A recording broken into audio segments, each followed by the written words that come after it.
Everyone loves B-movies, especially the bad science fiction movies or the low-budget science fiction movies that make you cackle every time a poorly constructed alien creature shows up on the scene. Plus, don't act like you don't watch bad or poorly made movies at all. It's actually fun to watch them, you know? I mean, I relate to you. I myself said, heck, who's even watching Deathstalker? Yet I watched the whole friggin' series, and even a reboot of it. I mean, the reboot actually was made with a decent budget, but still, there's a saying. If you want to criticize something, then better become a well-educated hate. And if they say, why, tell them that it's human nature. You definitely got me there, and I appreciate you. So, yes, my dear friends, let's talk about some giant monster B-movies that have ruled our childhood memories. Movies about giant monsters which had no plot at all, but you still loved watching them because of how those monsters just loved killing humans one by one. It's kind of like watching the Terrifier series, you know? That series does not have any plot at all. It's just a mad clown who loves killing people and causing bloodshed. I remember when I was a kid, I used to watch movies about anacondas and sharks with my mom. Heck, I even watched The Pool with her. That's the kind of love that I had for B-movies, thanks to my mom's genes.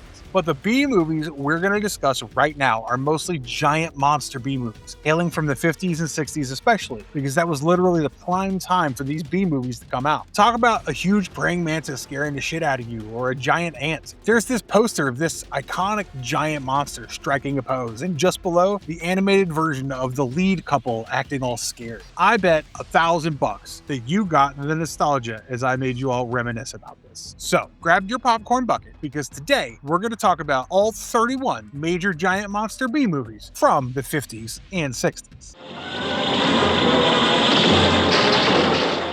Tarantula, 1955. Do you have arachnophobia, perchance? Then you better stay away from the first film that we're going to talk about, because it's none other than Tarantula, one of the oldest science fiction monster movies that's still talked about today. Directed by Jack Arnold, this movie has everything you could wish for in a science fiction monster film. Terror, human stupidity, scientists, laboratory experiments. Just name anything you'd love to see in a science fiction monster movie, and it's all in this movie, incorporated perfectly. And that's actually surprising, because long before CGI, the film relied on practical effects and photographic tricks to make the tarantula feel gigantic. Because when a scientist's plan to cure hunger mistakenly creates a gigantic spider that will be causing chaos throughout the movie, that's when things get completely interesting. Of course, for the viewers of this movie, and not for the characters themselves.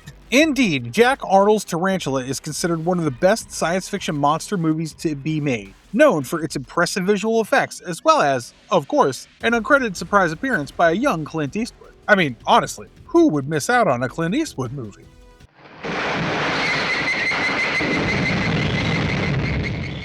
Them, 1954. If you're a huge fan of sci-fi movies, you'll probably have heard of Them somewhere, either in forums or in discussions that have suddenly sparked between you and fellow fans. So yes, our next film is Them, a classic black and white science fiction monster film. And can you even believe that this movie was made in 1954? Of course not! Directed by none other than Gordon Douglas, an unsung auteur among the legendary filmmakers who also made movies like Tony Rome, The Detective, and A Lady in Cement. What's notable about this movie is that it is widely credited with launching the 1950s big bug cycle. And the storyline is, no doubt, as interesting as the concept of the film, following a group of law enforcement officers and scientists as they face off against giant man-eating ants that have arisen due to mutations during the early nuclear tests in the New Mexico desert. If you're a huge fan of survival-based movies, then Them should definitely be your pick.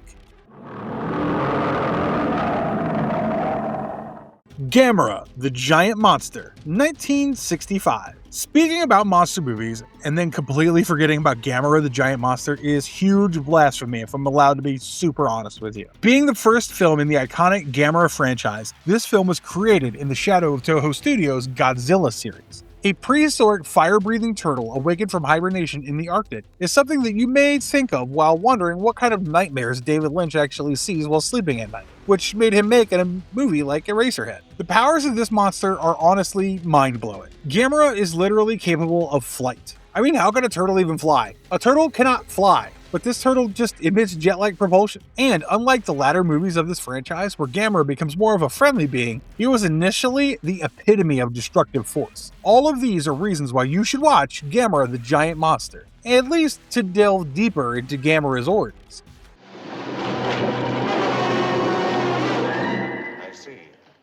Gorgo, 1961. Our next film equals a volcanic threat. Pun intended, because this is none other than Gorgo. When an undersea volcano sends tremors through the Atlantic, a prehistoric sea creature is disturbed and later captured off the coast of Ireland. Among the creatures involved is a threat named Gorgo, who's actually a juvenile monster looking much like a T-Rex, who is taken from the coast of Ireland to London for exhibition. How the seamen and humanity handle the massive threat caused by Gorgo's mother, who comes to rescue him, forms the crux of the storyline in this movie. Certainly, this movie has been a part of everyone's childhood. I remember once chilling in my room and wondering, hey, I watched this Godzilla-like movie where a baby monster snatched away from his mother, who causes large-scale destruction, and it had a very emotional ending. I was probably like 5 or 6 years old. What's interesting is that Gorgo is called the British Godzilla, and even despite being from the early 60s, the film features impressive special effects. Besides, the film's also noted for its emotional core based on a mother-son relationship.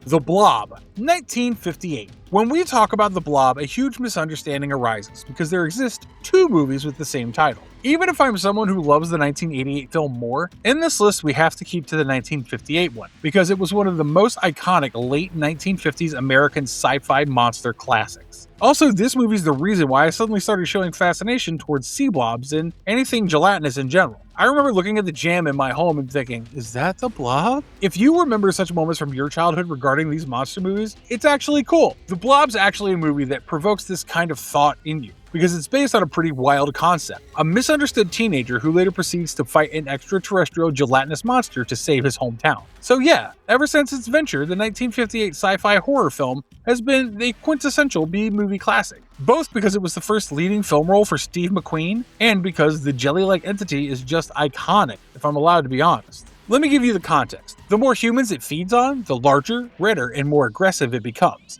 But this jelly-like villain is vulnerable to extreme cold. Once it becomes frozen, game over.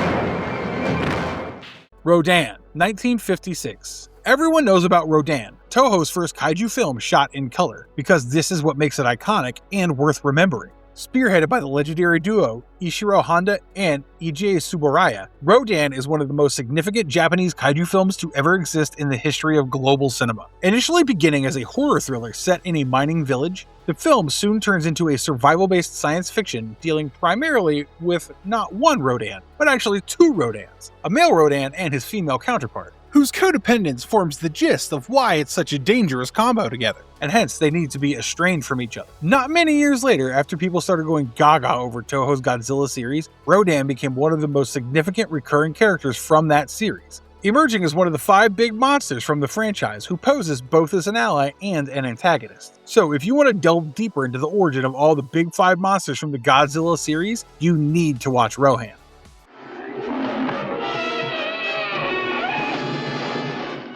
The Valley of Gwangi. Cowboys battle prehistoric monsters in a lost/forgotten valley. What could ever be better than that? This movie is one of my favorite bad movies of all time. You know why? Because as written in the tagline that I read just a few moments ago, it has cowboys. I mean, who doesn't love cowboys? Plus, it has prehistoric reptilian monsters akin to dinosaurs. Who doesn't love dinosaurs? Especially in science fiction movies. And on top of that, we see cowboys battling them. Like, what the actual heck is happening? And yeah, it's all set in a lost world of Forbidden Valley. And when these cowboys try to survive from these gigantic deadly beasts and battle them, that Jurassic Park shit, that's where the real fun moments manifest. The special effects of this film are created by none other than the legendary Ray Harryhausen. And a fun trivia, this movie is considered to be the last ever dinosaur-themed movie associated with Harryhausen's work. So if you're a huge fan of Harryhausen's works, primarily in dinosaur-themed movies, then you must definitely give this a shot.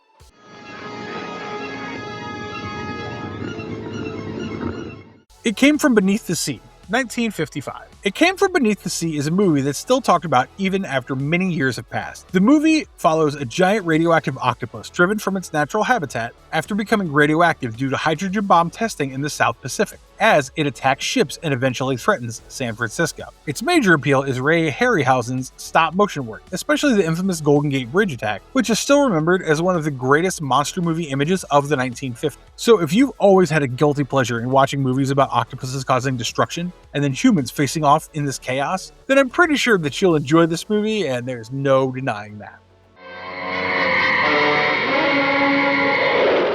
The Black Scorpion, 1957. Our next film is The Black Scorpion. Safe to say that we're already back to talking about volcanic eruptions and freeing man-eating monsters. This time, a volcanic eruption frees giant scorpions from the earth and they start wreaking havoc in the rural countryside, especially Mexico City. Speaking about my own personal experience, when I watched Black Scorpion for the first time ever, I completely lost my shit. Plus, if you see the stills of this movie, the scorpion looks absolutely terrifying, and that itself is a reason why you should give this movie a shot. Undoubtedly, you'll enjoy watching this movie, and even if you may not love this movie, you'll still find it a camp watch because that's how great of a B-movie classic it is. The Beast from 20,000 Fathoms, 1953. Our next film is The Beast from 20,000 Fathoms, yet another dinosaur-themed movie from the early 1950s, which is considered a seminal classic emerging from science fiction cinema. Directed by Eugene Laurie, this film is widely credited with launching the atomic monster craze of the 1950s, and also predates Godzilla by more than a year, helping popularize the atomic monster trend that Godzilla would transform in 1954. And the plot of the movie is as interesting as the title. It follows the story of a fictional dinosaur named Rhedosaurus, which is awakened from millions of years of suspended animation in the Arctic by an atomic bomb test. This monster then eventually travels to New York City, wreaking havoc and spreading a prehistoric disease before a climactic showdown at the Coney Island amusement park. Sounds really interesting, I would say. You heard it right, my dear friends. This movie is loosely based on Ray Bradbury's 1951 short story titled The Foghorn, specifically the super iconic scene where a dinosaur destroys a lighthouse. It's inspired by that short story itself. And guess who delivered the special effects to this legendary dinosaur-themed science fiction movie? Of course, it's none other than our beloved Ray Harryhausen. So don't forget to keep this movie on your watch list. The Deadly Mantis, 1957. Our next movie is The Deadly Mantis, the 1957 survival thriller film, which had us biting our nails and wondering what was to come next. Imagine a giant man-eating praying mantis. It's not just a funny thing to think of, but it's a pretty wild concept to tackle for a filmmaker, if I'm allowed to be honest. I mean, seriously, why are filmmakers not making movies like this anymore? A freaking giant praying mantis who terrorizes humanity. That's some wild shit. And the panic just keeps spreading. First it moves to New York City, and then it even moves to Washington. This praying mantis is ubiquitous, I would say. Directed by Nathan Jurin, The Deadly Mantis is one of the most iconic science fiction monster movies that I've ever seen in my life. And I would highly recommend y'all give this movie a shot, at least for having the best ever laughter in your whole life.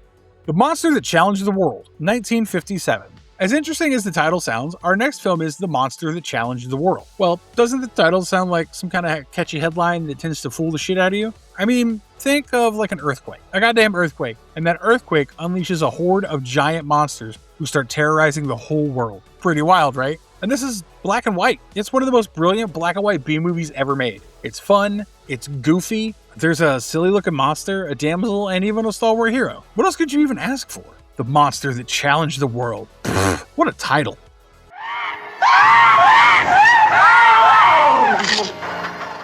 The Giant Claw, 1957. Imagine you spot a flying object and your friends are there with you. Y'all are talking like, hey, something strange is up in the sky.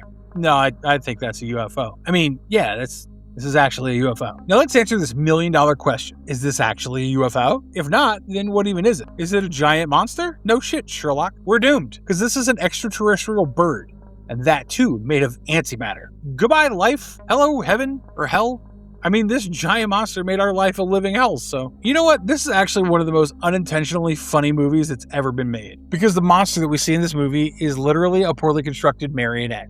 And honestly, I'm in love with whatever this movie is. What's so funny is that the monster looks extremely goofy thanks to the severe budget cuts that made it look like that. And I have a very funny story to tell you. So before the movie premiered, the actors hadn't seen the puppet yet. So yeah, now the film premiered, the puppet showed up, and the audience burst into laughter the very moment this monster appeared on screen. So the guy playing the lead, Jeff Morrow, repeatedly left the premiere out of embarrassment.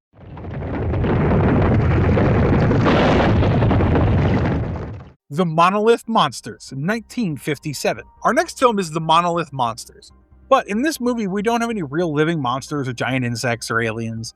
Instead, we have self-replicating extraterrestrial rock fragments from a meteorite that crash landed. These rock fragments grow to skyscraper heights when they come into contact with water. God knows what kind of logic had been put into this. However, these rock fragments can be stopped by salt water, as predicted by two geologist characters from this movie. Imagine you're with your boyfriend, husband, girlfriend, wife, and then this meteorite crashes into your planet. Its fragments are falling down, and specifically targeting you two, almost turning you both into instantly written main characters. Anyway, let's not even come up with these whataboutisms and what ifs, because those kinds of scenarios are actually wild. And yeah, let's digress and talk about the impressive special effects that were used in this movie, because they were created by Clifford Stone, who had worked on the 1933 King Kong.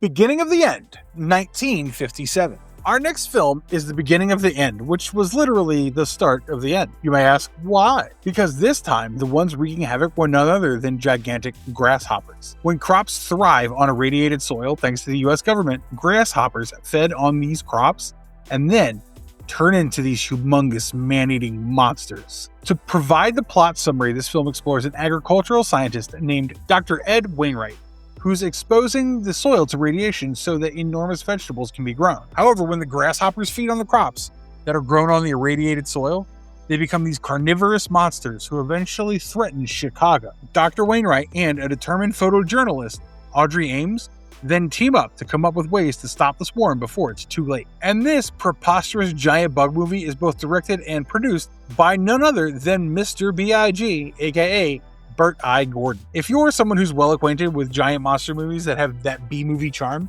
you probably know a lot about Mr. B.I.G. and his obsession with giant monsters. Beginning of the End is, no doubt, a classic example of 1950s atomic age cinema. And if you want to look up this movie, I won't stop you.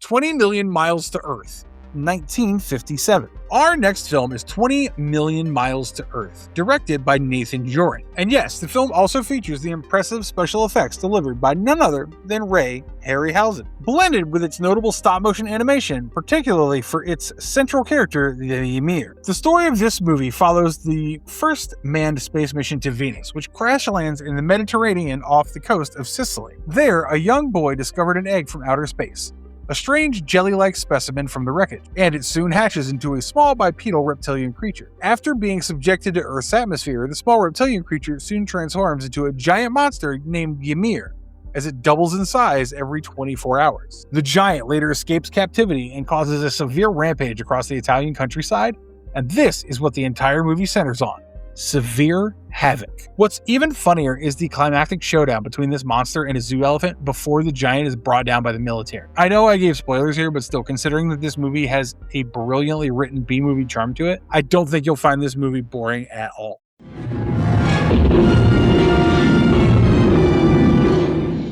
Reptilicus, 1961. Our next film is Reptilicus, a giant monster movie that holds the unique distinction of being Denmark's first major venture into the kaiju genre. And what's even more interesting about this movie is that it has dual versions, with nearly identical casts and sets. One is the Danish language version that was released in 1961. And another is the English language version that was released in 1962. However, in this video, we're talking about the Danish one, which is directed by Paul Bang. And yes, the Danish version doesn't have the acid vomit effect that's found in the American version of this movie, because in the American version, the movie was reworked to a great extent despite the fact that both have versions of similar storylines. The film follows the discovery of a frozen tail from a prehistoric reptile by a few miners. When that specimen is brought to an aquarium to further research it, it accidentally begins to regenerate into a full-grown monster that wreaks havoc throughout the city.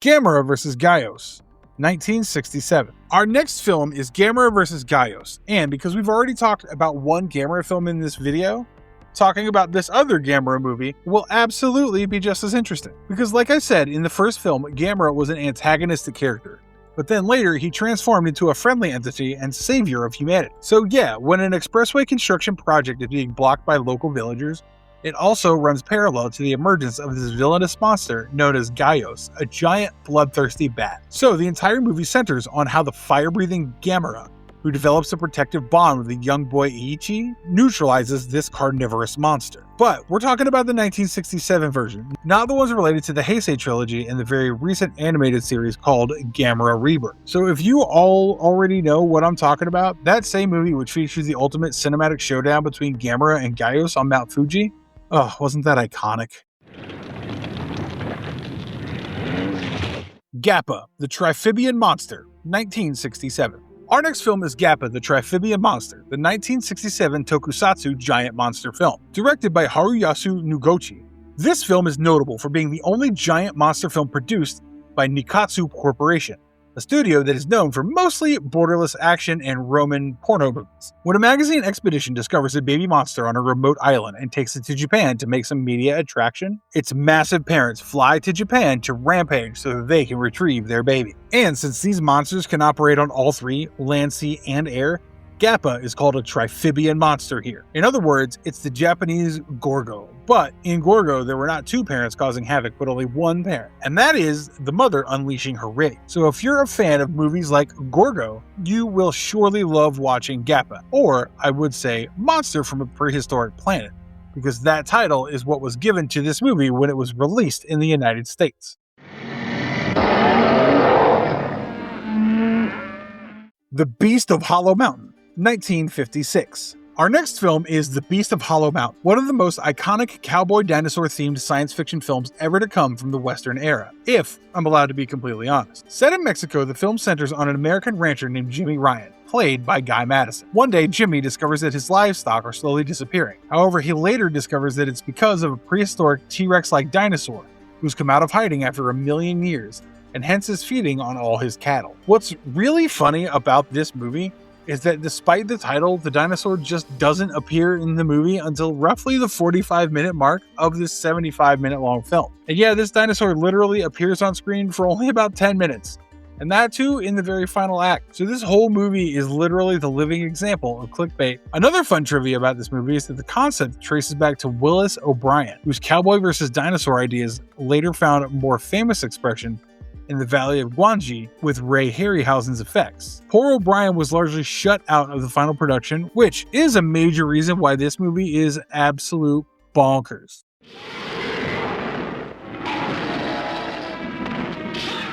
The War of Gargantuas, 1966. Okay, we're back again talking with yet another legendary science fiction movie by Toho Studios, directed by none other than Ishiro Honda, and it's none other than The War of Gargantuas, a loose sequel or quasi-sequel to the film Frankenstein Conquers the World. Okay, fun fact, the said prequel is coming just after this movie on this list. Anyways, The War of the Gargantuas is what I consider to be one of the most brilliant and legendary non-Godzilla movies ever produced by Toho Studios in its lifetime. Well, who are the Gargantuas and how are they connected to this Frankenstein movie? Well, the Gargantuas are two humanoid monsters who've arisen from the cells of a Frankenstein monster. The War of the Gargantuas has everything you'd wish for from a movie: science fiction, horror, destruction, misunderstandings, inner conflicts, drama, brotherhood, fratricide attempts, and everything like that. So yeah, even if the movie's generally known for the impressive special effects delivered by none other than Eiji Tsuburaya, the empathetic, albeit tragic description of these two monsters is what's completely shaped this movie. So if you want to enjoy a brilliantly made sci-fi fiction monster film while also crying over some campy emotional scenes, then yeah, The War of the Gargantuas is a perfect option for that.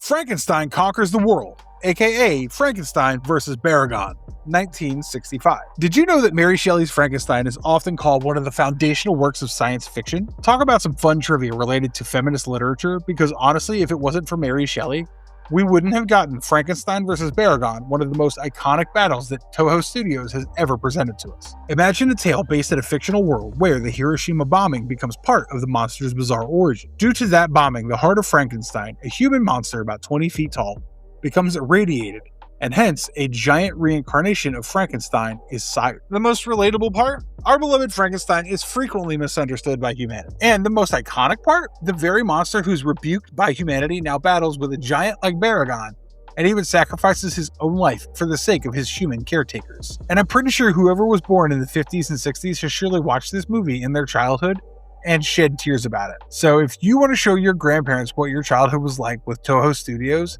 then you could arrange for a movie night with your whole family, wherein you could watch Frankenstein Conquers the World and spark a fun gossip about it. But beware of triggering the generational gap.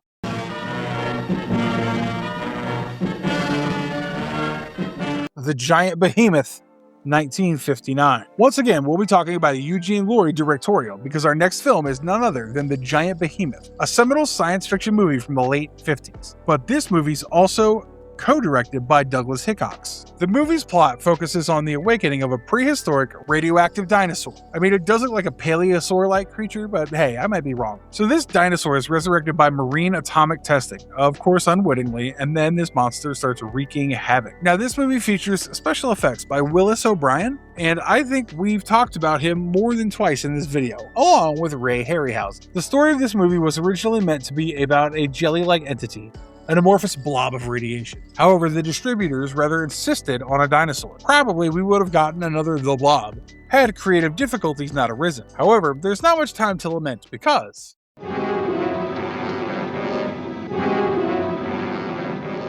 The Phantom from 10,000 Leagues, 1955. Moving on to the next topic, we have The Phantom from 10,000 Leagues, another iconic giant monster B-movie. And the best part? It's black and white, baby. Directed by Dan Milner, this movie follows an oceanographer and a government investigator who team up and look into a series of mysterious deaths caused by a human-sized radioactive sea monster. The creature is connected to experiments by marine biologist Dr. King, whose daughter Lois becomes part of the story. This creature guards a glowing underwater rock created by the same marine biologist that unalives anyone who comes near this rock, and this giant monster is called the Phantom. Not only is it human-sized, but it's also mutated by experiments following atomic radiation. Atomic age cinema of the 1950s. We've already made you hear this term in this video. And can you even imagine the budget that was invested in this movie? It was approximately $75,000 to $100,000 only.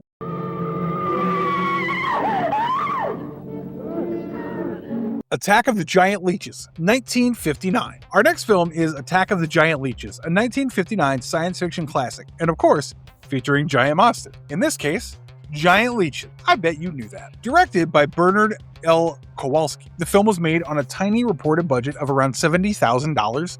So you could imagine the kind of B-movie charm worth dealing with here. Set in the Florida Everglades, the film centers on a pair of mutated, intelligent, 7-foot-long leeches inhabiting an underwater grotto, who begin kidnapping the local human residents, dragging them into their cave and draining them of their blood. The local vixen and her lover set out to investigate the root cause of this chaos and eliminate it, and that's what forms the crux of the story. But what's funny is that these giant leeches are not some monsters created out of stop-motion animations or special effects. Rather, they're played by scuba divers wearing plastic suits or black raincoats stitched together, because in some scenes you can literally see their scuba tanks.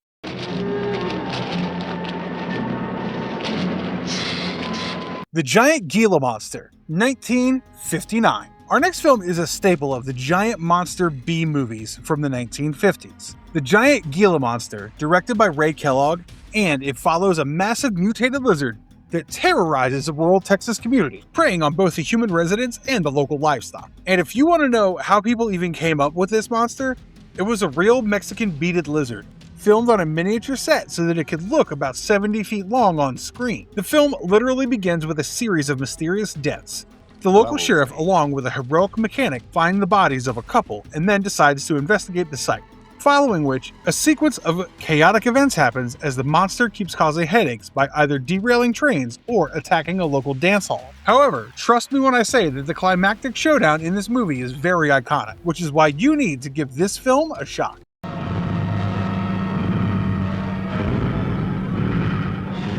The Crawling Eye, aka the Trollenberg Terror, 1958. Okay, our next film is The Crawling Eye, famously known as the Trollenberg Terror, the 1958 giant monster film set in the Swiss mountain region of Trollenberg, a fictional village. Why does it have two titles? Because it's in the United States. It's because in the United States, this film was released under the title The Crawling Eye, and this movie is one of the most famous directorials of Quentin Lawrence. In the fictional village, of course, Trollenberg, there's a mysterious cloud.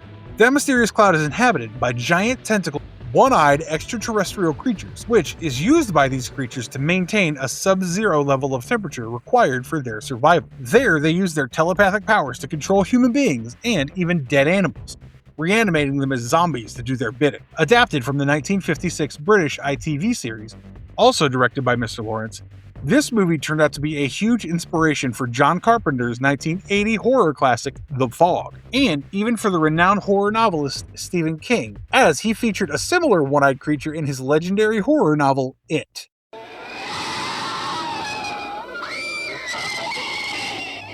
Earth versus the Spider, aka The Spider, 1958. Our next film is Earth versus the Spider. And while talking about this movie, misunderstandings and confusions always arise, because people often assume that the discussion is about the 2001 movie. So you also might be thinking, how can Earth v. the Spider be a low-budget film? Because we're not talking about the 2001 flick. We're talking about the 1958 American independent black and white giant monster B-movie, directed by none other than, yes, my dear friends, Mr. B.I.G. is back. And the film is about how a group of teenagers and their teacher team up to combat this enormous man-eating spider. The teacher's name is also very interesting, Professor Art Kingman, and he's one of the most iconic fictional professors I've ever seen in my life. I mean, let's look at the whole plot line itself. The film starts with a man's disappearance. His daughter and her boyfriend search for the man, and then they find his dead body beside this enormous spider. Then they alert the authorities, after which the sheriff and the professor kill the beast by using a massive dose of DDT. Then, the beast's body is preserved in a school full of teenagers, and during a festivity, a teenage rock band's loud music suddenly awakens this enormous spider who sets out on a deadly rampage. There's a reason why this movie is just called The Spider. We all know about this movie named The Fly, which was released in 1958. So after its huge success, the distributors decided to shorten its name to just The Spider. Honestly, The Spider, or Earth vs. the Spider, is one of the most iconic B films I've ever watched and even genuinely love, and you have to try it for yourself.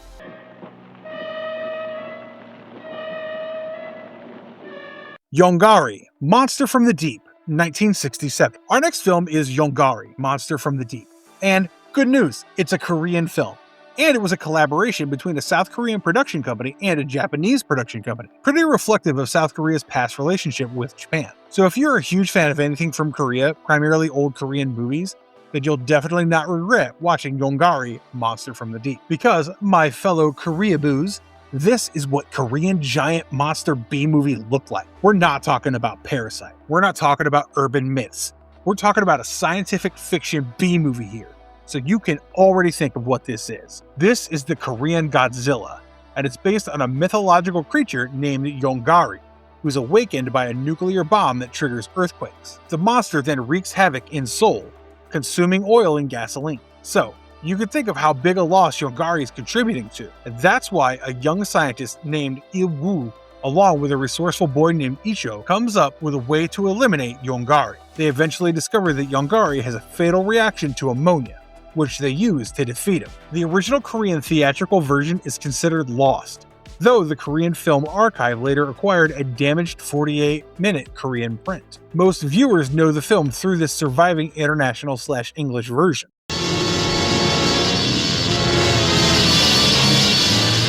Monster from Green Hell, 1957. Our next film is Monster from Green Hell, a 1957 science fiction movie, directed by Kenneth G. Crane. And this film has a very poor modern reputation, but its giant wasps and jungle stock footage make it a memorable low-budget oddity. The music is composed by Albert Glasser, and it's amazing. The monsters in this movie are none other than giant wasps, and they're all created by stop-motion animation. That is wowzer. But what does Green Hell even mean? Green Hell means jungle. So yeah, these wasps live in jungles, and they're giant bugs. So congrats, you're watching the perfect giant monster B movie. But literally, as we're only 8 minutes into the movie, these wasps are shown. And according to the reviewers, this is what kills the entire vibe that we're supposed to have while watching this movie. In fact, you're just 4 minutes into the movie and you're told everything about these wasps. And it's literally the epitome of the worst creative decision when it comes to filmmaking, because spoon feeding doesn't always work. Oh wait, there's another flaw in this movie that I'd like to mention. Endless stock footage of safaris and wild African animals. That itself tells you about the tiny budget of this movie.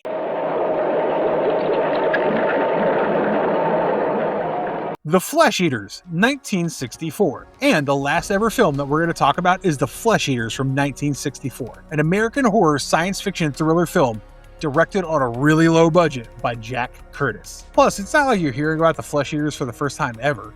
A literal punk rock band of this name exists. Plus, The Flesh Eaters is really well known for being one of the earliest American gore films, with violence that was unusually graphic for its time. It even has the mad scientist lore, which is one of the most commonly used lore elements in recent science fiction and superhero movies, even in comic books. So if you're a huge fan of modern gore cinema, The Flesh Eaters is something that's going to expand your general knowledge related to that topic. To discuss the plot, it's about a shipwreck that happens on a desert island where a Nazi scientist named Professor Peter Bartel is working on some bioluminescent organisms or monsters. I mean, those monsters are definitely not initially giant here in this movie. Unlike all the other movies that we've talked about, they're microscopic, but they strip the flesh off of humans, and in seconds. However, like I said in this video, we're talking about movies with giant monsters. So, as this movie proceeds, we see that in the final act, an electrical shock happens, which merges them into a giant creature. Considering that act itself, we've included The Flesh Eaters as one of the giant monster B films. And it does make sense that we're talking about this movie as the last ever topic on this list, because The Flesh Eaters is not a mere monster movie, but something that caused a huge revolution.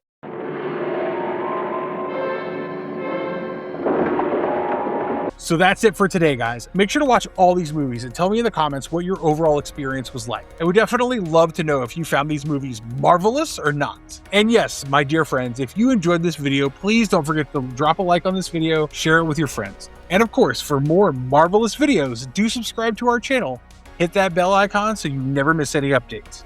We'll see you in the next video. And you stay marvelous.